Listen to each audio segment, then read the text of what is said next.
والله الا الاخوان كتبقى هذه احسن طريقه، يعني باش تهنوا دوك القناص دابا، يعني دابا من هنا للفوق دابا فاش بغيت دير الزليج لشي مثلا نقولوا الطواليت ولا شي دوش ولا كذا، من الاحسن دير له الطريقه اللي دار هذا الشخص هذا. والله الا برافو عليه، باش تهنا داكشي اللي كيبقى في القنت ما يحمقكش.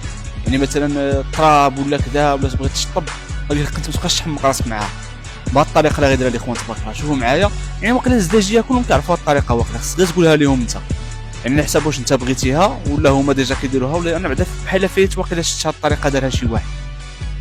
فهمتي ما عرفت واش كيديروها بزاف ولا اللي بغا، والله ما عرفت.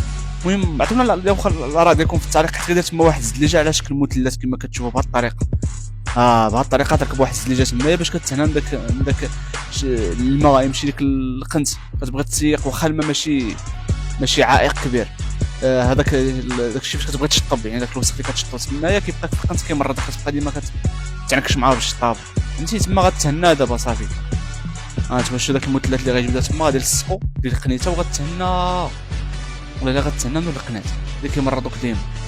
الصراحه والله فكره خياليه ورائعه جدا الاخوان. واش فايت شي واحد فيكم الاخوان دار هاد الخدمه هذه في الدار ديالو؟ يعطينا الاراء ديالو في التعاليق.